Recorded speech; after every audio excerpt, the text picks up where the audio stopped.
اور تقریر کے ذریعے خطاب کے ذریعے لوگوں کی تربیت کریں. تو یہ جو مسابقہ ہوتا ہے، ایک ہوتا ہے مقابلہ، ایک ہوتا ہے مسابقہ. مقابلہ میں ایک فریق یا ایک فرد جیتتا ہے، دوسرا ہارتا ہے. مقابلہ میں لازم ہے کہ کوئی جیتے اور کوئی ہارے.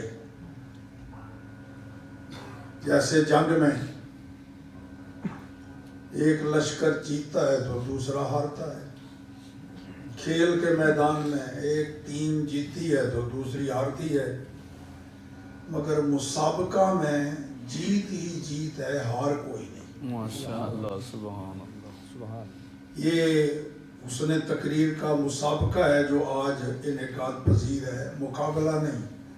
اس میں جتنے بھی شریک ہوئے سارے ہی جیتے ہوئے ہیں، سبحان اللہ.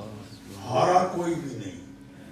ہاں پھر جیتنے والے جو ہوتے ہیں ان میں کوئی ذرا اعلیٰ پوزیشن میں جیتا ہے، کوئی تھوڑا اس کے بعد، کوئی اس کے بعد. تو یوں ہوتا ہے وہ پہلی پوزیشن، دوسری، تیسری، جیتے سارے ہیں. اس میں ہار اور شکست ہے ہی نہیں.